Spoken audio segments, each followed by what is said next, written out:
Welcome back. On Wednesday, the National Assembly unveiled the names of the ministerial nominees in the second batch sent by President Bola Ahmed Tinubu. Now, recall that President Tinubu had sent an initial list of 28 ministers, which included former state governors. You had on that list as well some technocrats on that list. Quite interesting. And of course, a good representation of the 6 geopolitical zones as well. The second list comprises 19 ministerial nominees, including young Nigerians and women of high local and international impact. Also, former state governors, including some individuals who only left office very recently, were named on the list. A cursory look on the list gives an inkling that the direction of the current administration, with a significant number of tech-savvy professionals and people from various segments of medical backgrounds present on the list. As Nigerians await the distribution of portfolios, these ministers, permutations have begun as to what to expect from the names rolled out so far. I have 2 public affairs analysts joining me now on the show today to unpack this ministerial list. We can call them batch 2. And of course, the surprises, comments, and what to expect. Deji Omoshola is a political scientist and a public affairs analyst here with me in the studio. Dr. Deji Omoshola, good evening to you. All right, and of course, joining us via Zoom from the ancient, coastal, and modern city of Calabar, like I like to call it, we have Yemi Ajayi, who is a political analyst. Yemi, good evening to you. Hello, good evening. Thank you very much for your time. Before I go straight to the first question, we look at some of the nominees we have on that list and some of the facts behind the names. The likes of Miriam Shetima from Kano State. She was born into the Kano royal family. She's a national leader of a group called We Believe. It's an APC support group. She's a social activist and a qualified physiotherapist. She has a BSc with distinction from the Federal School of Physiotherapy in Bayero University and a master's degree in physiotherapy from the University of East London, Stratford. That's one of the ladies on that list. Also, we have Bosun Tijani, born 20th July 1977. She's an entrepreneur. He's an entrepreneur, and a co-founder of and CEO of Co-Creation Hub. It's a leading Pan-African innovation and technology center. He's credited as being the one who initiated the first visit of Mark Zuckerberg to Nigeria, gentlemen, in August 2016. Another person worth of noting on the list is a medical doctor, Tunje Laosa. He's a nephrologist and an executive chairman and chief medical officer of Dialysis Care Center in Illinois, United States of America. Yes, he's in the USA, but he studied medicine from the University of Lagos right here in Lagos State. He was named America's best physician in 2007 and 2012. We'll look at some of the names as we go on. But one of the controversial names on the list, we have Adegboyega Oyetola, the former governor of Osun State. He's one of those born before independence. He was born in 1954, so he's older than Nigeria. He was governor of Osun State from 2018 to 2022. He holds a BSc in insurance in 1978 from the University of Lagos. He has a Master's of Business Administration, MBA from the University of Lagos. He got that in 1990. We'll look at some as we go on the program tonight. Let's bring in quickly Dr. Deji Omoshola. What are your thoughts on this supplementary list? Indeed, the entire list of the ministers presented by the president or ministerial nominees. This one and then the first one as well.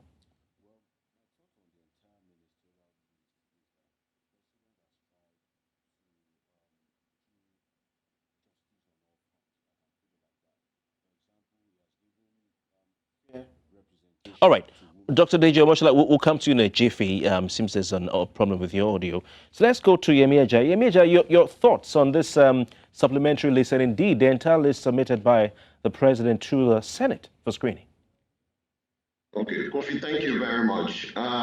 Let me start from the entire list. The entire list goes across the 6 geopolitical zones. If you mind, in terms of numbers, I like talking in terms of numbers. We have 5 nominees from the Southeast Nigeria. We have 9 from the Southwest Nigeria. We have 10 from the Northwest. We have 8 from the Northeast. We have 8 from the North Central and 7 from the South. Out of the 47 nominees so far, we have 7 women, and we have former governors, about 6 or 7 of them on this list in total. Now, one thing with the recent list, again, is, I don't know, some people say it's more of a thank you list, to those who worked hard to ensure that the APC retains the governance through election. Now, one thing that I want to say here is the regional balance, if you permit me, I think it's better than what we have in the last administration. It's quite better in terms of mix. But again, people were taken aback, including myself. I think personally that the number of former governors, I think they're too much on that list. I think so. We want more of technocrats. This is the time that Mr. President should rather bring in more technocrats. But however, I looked at it, balancing my thoughts, that most times if you work with these ministers, you will discover that the team they set up is really what makes them to work, many times interacting with them. So the team of the ministers is what would make the minister to achieve its result. And I do hope these nominees, if confirmed, are able to set up teams of technocrats whom they can guide. They are politicians here, some of them. And of course, with a mix of some technocrats that we even have from outside the country, some were already running their own businesses here. So I am looking at a mix of a kind of public sector, private sector governance philosophy this time around. And I really believe that if they can work together, I see a marriage between 2 sectors, giving the president a hedge to achieve results for Nigeria. Dr. Deja Moshola, I hope we can hear you now. He's talked about, the balance of technocrats and politicians. Though from the profile I read of some of the politicians, it could be argued that they are technocrats. We have quite a number of former governors on this list. 5 former governors, which added to the first list of 4 totals 9. So we have 9 former governors on the list. We have 5 in total former senators, and there are also, of course, 7 senators and House of Reps members there. We won't count them. Do we have too many politicians on this list, or do you think it's a perfect blend? Well, first, being in politics or being a politician shouldn't work against you. Rather, it should work in your favor.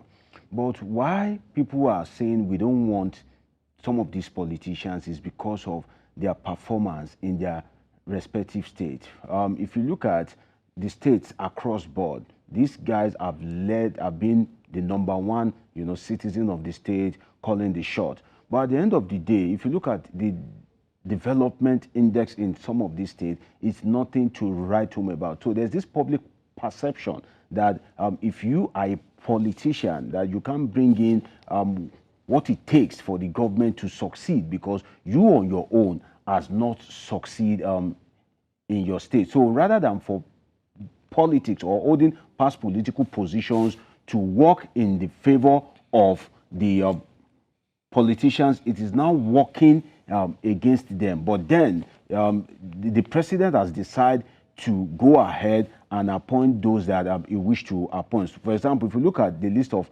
politicians there, the former governor of Osun State, Boyega Oyetola, well, whether anybody likes it or not, the president would appoint him in order to kind of like bring him back into political relevance because of the affiliation that they have, that, okay, they are apparently of the same family. Now, if you look at that of Nyesom Wike is a politician that worked against his own party, and the president sees that, okay, being the strategic role that he played to make sure that his party was defeated in the election, that he deserves to be appointed. Now, whether Nyesom Wike should have accepted the appointment or not is a different thing. And if you look at the personality of the 2 two parties, the appointer and the appointee. Now, first, the personality of the two parties. President Bola Ahmed Tinubu, if you look at his political trajectory, is a power-oriented politician in the sense that give him power, he wants more power. Give him more power, he wants more power. And that's why you see that in the little time that he has spent as president, he's spreading his tentacles across West Africa. He's trying to kind of like call the shot, try to emerge as the chairman. Look at the personality of Nyesom Wike. He is a power-oriented politician as well. He is a guy that likes to be in charge. So we now have two people of the same mind who likes power, who likes to call the shot, who likes to be in total control of anything that they are holding, being in the same cabinet. How that will play out for Nyesom Wike to be receiving orders, for him to be restricted, for his memo to be debated when he himself is the one calling the shot in the Rivers State, and he has always have his way. Now, if you look at it based on the political implication for Nyesom Wike himself, if he has political advisors, perhaps they should have advised him not to have accepted the nomination, because if he goes ahead to be a minister, his chance of achieving his dream of becoming the president becomes slim or virtually impossible. By the time the next cycle of election in 2027 is going to come into place, the president, being a power-oriented politician, will want to use the opportunity to vie for second term. And if he vies for second term, and he likely emerge based on the influence of his office, after his tenure, then the argument will be made, as it was made during the time of Buhari, that power should shift to the north. And in that 2027, one of the politicians that is, well, should we say, relatively young, and has the political sagacity, the charisma to have matched the person of Bola Ahmed Tinubu in the election, is Nyesom Wike in the aspect of the PDP. So the president, being a strategic politician, is trying to play the game that, okay, the best way sometimes to defeat your opponent is not to send them far away. It's for you to kind of like, draw them closer, make them look as a friend. And that itself, if Nyesom Wike happens to be strategic, he would have rejected the appointment and go back to the drawing board. Over 3 years is enough time for them to have rescued the party, like Bola with the Tinubu exit of IU. Yes, yeah. And if the party is now exited, it should now try to bring back those that have left the party and strategize to face Bola Ahmed Tinubu in 2027. But now, he won't be able to do that. Another thing why that will work against Nyesom Wike is his hold on PDP in Rivers State. How would he serve a power-oriented politician like Bola Ahmed Tinubu, and he will be in an opposition party? You would recall the case of Olusegun Mimiko. Then when he was hobnobbing with the PDP, he was eventually dragged into the party. When he was in Labour Party. Yes, when he was in Labour Party. And if Nyesom Wike is dragged into the APC, at the end of the day, they may kind of like sideline him in terms of who gets the ticket and the dictates of the party in Rivers State. Because the benefit that they will give him in the PDP, he may likely not get that opportunity in the APC. I'll come to you in a jiffy. Let's go back to very interesting analysis, Yemi Ajayi. Yemi Ajayi, are you impressed with the infusion of young persons into the list, this second list, and indeed the overall list? Because now we have the full picture. The president promised to make appointments of young persons to positions in his government. Do you think he has lived up to the promise as far as the ministerial nominations are concerned? Yeah, thank you very much. I'm very happy with that because looking at it, we have people in their 30s, people in their 40s, joining the cabinet at this time. It's a very welcome development. Personally, it gives hope to the youth in this nation. Let's go back to May 29th, 2023, when the president was giving his inaugural speech. He did mention that he was going to give room for the youth, for women to come into politics. He did mention that, and he's living up to that. From Cross River states, we've seen young people being presented, and of course, we have mix of generations for this cabinet, and that's to a very large extent will help the governance system in the states, in the country, and it's leading us to a better place as a country. Now, one thing I want to really mention is as much as possible, we have younger people. I think in selection of other political appointments, it should extend this. So it's not limited to just the ministerial list. It cuts across different divides. But again, this, like I said, is giving the youth of Nigeria the opportunity to sing another song. And I do hope that these young people that are there would not disappoint the country. We've had younger people before in governance, and I'll tell you, it was not a good thing. We don't want to mention names, and there are still points of references today that while they were young, they did X and Y. But again, we always should be positive about this country. I believe these young people that are going there, they would achieve a lot for the country. All right. DJ Moshola, some people, were trending the hashtag agreement is agreement. Yeah, made popular by Yesomike in his media, statements and all that. But before that, Nkebo sang the song. Look at the names, and your analysis of your study of these nominees, all of them. Even the young ones, some of them who've been appointed, were loyalists of the president. Is there anything other than that he could have done? You look at the likes of Betta Edu, if you look at women participation, she was APC National Women Leader and singing the praises of Bola Tinubu throughout the campaign period. One of the ladies who got nominated was a woman who bought a form, to be president in the APC, presidential form for 100 million naira, and then stepped down for Bola Tinubu during the party primaries at Eagle Square in Abuja. She had a nomination. Another one is a leader of what do you call it again? We Believe group, a support group in APC, a young lady, a woman, so on and so forth. So would you agree with those who are describing these nominations as appointments of agreement is agreement?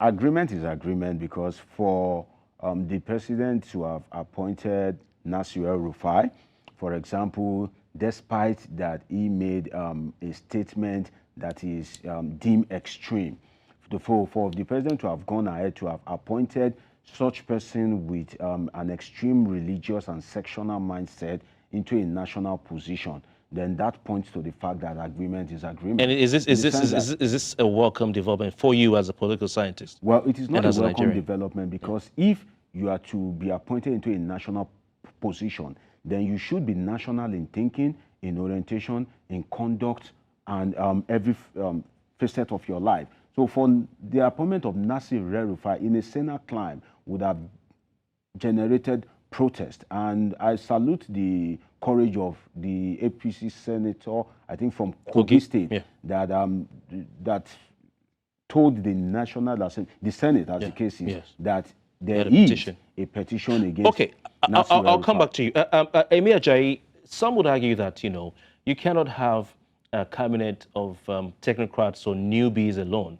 You would need a cabinet of experienced politicians, a blend of experience and a blend of technocrats / people who may be deemed to be not steeped in political tradition. Do you agree with those who say you need a balance and a blend? Or do you go with DJ who is saying that some of these names should not have been there? Absolutely. Let me tell you something, Kofi. You see, in politics, you cannot totally wipe away the old hands. You cannot. Because at times, the technocrats are very good. They're very fantastic. They're required to work. But you need certain political injections into their mindset. Politics doesn't work like a classroom lecture that you take it and you run with it. In politics, experience is not enough as a teacher. No matter how much you experience as a technocrat, there is a certain understanding you need to have. Politics is one of the most dynamic instruments of controlling the human's mind. That's the truth. So if you don't have certain political understanding, you will want to do things in good faith that may not even work for you. And so I believe it's good to have some blend, but not too much of the old blend. Why? Because the technocrats may eventually become highly politicized, and their mindset now become more of a political structure as the old hands, and before you know it, then we come back to the same cycle of having technocrats now becoming born again as politicians. And again, in that case, we now start struggling with them delivering results that we expect from them. So I think there should be an equivalence where while we have this technocrat, we should also have not too much of the old hands, so that at least they can have an understanding of the political terrain of Nigeria, All right. and that will help them to achieve a lot. Okay, so I mean, a blend. Would you see to that? That it's better to have some old hands, balance. A mixture of old hands and new hands. Well, it's better to have some balance, but I think the new hands should have been more than the old hands. But if you look at it, those that are past governors, 9. Those that are former senators and House of Rep, if you combine them together, they would strike a balance, or if they are not even more than the new hands, such as Betta Edu and the likes. But you need to kind of question the decision of the president to reappoint these guys. And one of the things is apparent preparation for a rerun. Because if you look at the ministerial list, the 9 governors there, those are governors that you can question their background, you can question their character, you can question their performance in office, such as El Rufai, Wike, and the Kebbi State governor, I think, Badru. Badru, yes. So now, if you look at Badru, this guy has been prominent since the Abacha days. He was allegedly one of the bad boys of Abacha, and he has ruled Kebbi State for 8 years. Until today, Nigeria is still receiving alert from Abacha in heaven anytime the country is broke. So for you to have the temerity to bring back such person speaks to one thing to me as a political scientist, that this person, you may want to question his integrity, but integrity does not only win election in our climate. You need to consider the network, the reach. So, I mean, can you blame a politician who definitely will want to come back for a rerun to appoint some old hands? Because, for instance, you take Boyega Oyetola, in Osun State. The opposition PDP has won that state, and probably thinking of Bola Tinubu is to have someone there who will continue to make sure that APC remains strong in the state. The people in the state, the grassroots need to be serviced. Those on the party register need to be serviced. Probably appointments and they need to be carried along, so they can match the PDP boys neck to neck. Otherwise, some will start running to the PDP and you lose your base. So, would you blame Tinubu for thinking like a politician as well? If you were in his shoes, would you do something different? Well, if I'm in his shoes as a political scientist, I don't think I would have done something different, sincerely, based on the circumstance at which the president found himself. He came into office via a questionable election, and now that he is the president, and if you look at the way the results were trickling in during the election, in case of a rerun, he is the president and he would want to consolidate on power. So he knows that this power is what keeps him there. So he would appoint people that can help him to stay in power even if anything goes wrong. And that's where the relevance of somebody like Nyesom Wike comes in, because APC is not so strong in Rivers State and the president still has his loyalty there. You would want to think that, okay, if the president doesn't like the presence of the former governor of Rivers State, Rotimi Amechi, what happens to a loyalist like Magnus Abe?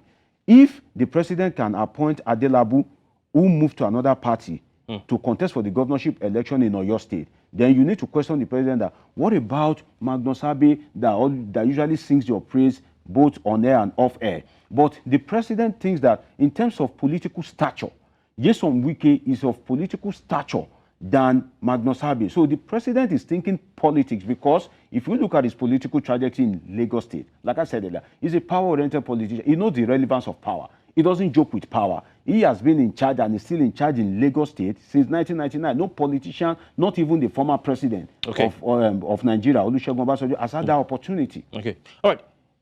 Yemi, last week, the Chief of Staff, Femi Gbajabiamila, revealed to the press that the administration may create new ministries.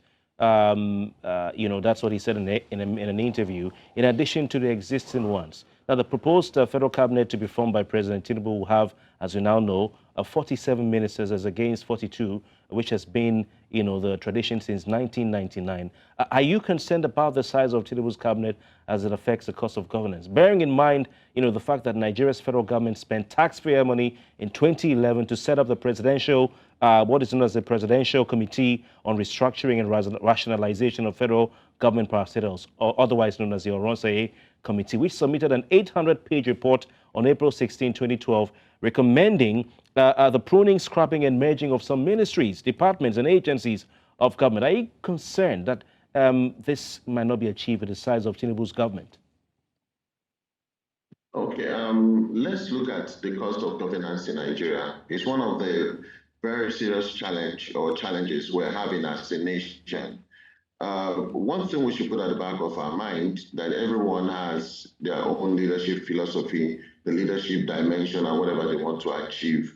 Now, increasing the ministries from 42 to 47, I'm a bit concerned about the cost of governance. That's the truth. I'm a bit concerned.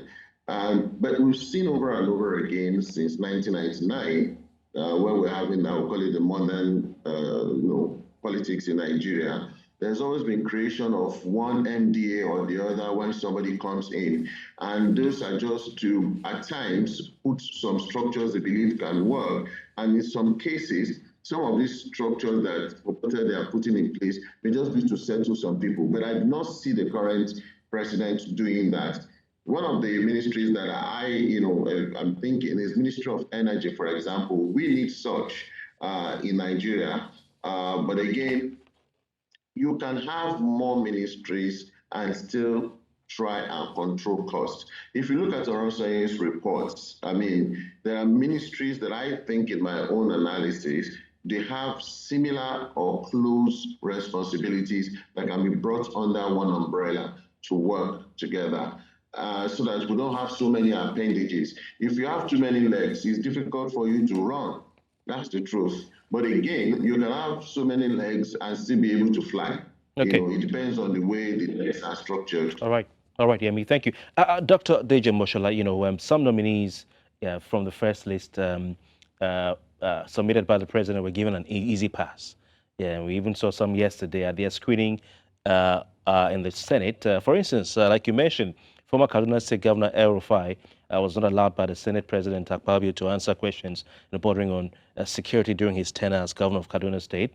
Following a petition from the people of Southern Kaduna, also presidential spokesperson Dele Alake was protected by the Senate President from defending his tweet, allegedly describing some Nigerians, particularly obedience, as wild dogs baying for blood. Some former governors were asked to take a bow, as well as former and serving legislators, in keeping with the tradition. So do you think such actions will affect the performance of these men when they become ministers, these men and women when they become ministers? Well, I think looking at the overall conduct of the Senate, All right, we'll come to you in a jiffy. I'm told that your audio has an issue, but I'll go to Yemi Ajayi. What are your thoughts on this? Do you think that these ministers will have a sense of probably entitlement, maybe to increase the chances of them acting with impunity when they get their portfolios? Also, tell us your thoughts on the actions of the Senate. Well, I do not think so. At times, when things like this happen, we should also know that personally, the screening shouldn't be allowed to go that easily. Bringing someone on stage and not allowing people to question or ask things and, just clearing them and say they can go, I think it's a pre-planned thing, okay? Coming on is just like, let's just do this. It's just like a walkover, which I think insults the sentiment and the commitment of Nigerians. I think so. But again, let's look at it. Someone like Dele Alake, I strongly believe that, yeah, he's a very committed person with how cerebral I've seen him to be. And from the way people have come out to, condemn what he did, I do not expect him to really take that for a ride. I think they should rather take it as opportunity to set records straight, to make better their records, whether for Nasser Rufai, for Dele Alake, or for those that are giving, I mean, that would have been attacked, let me use that word in quotes, during the screening. But I think if they think deeper, they will go back to the drawing board and see the opportunity for them to right their wrongs and make things better. I think so. And from their personality, I don't think they should take that for a ride. And I want to tell you, if impunity comes in, Bola Ahmed Tinubu, that I have known and studied, he wouldn't tolerate some things. Okay. All right. Deji, yes, yeah, sorry about the audio issues, but I think what you were trying to say, you were reacting to the performance of the Senate. You think that, they should have had a stronger screening, grilling of these senators rather than take them on and after they read their profile, just say, take a bow. That's what I think. One thing I found displeasing, looking at the whole screening process, is whereby you said someone is coming for a screening. Maybe we should find another name for ratifying the appointees of the president. Should we call it? Should we call it citation? Maybe citation reading. Citation. And the principal officer, president of the Senate, he himself trying to shield people from asking questions leaves more to be desired. Even if you are going to eventually confirm people, let them face some heat. If you are coming for an interview, you should come with two minds, that you may get the job and you may not get the job. But in this case, most of those you have to hold this up because of time.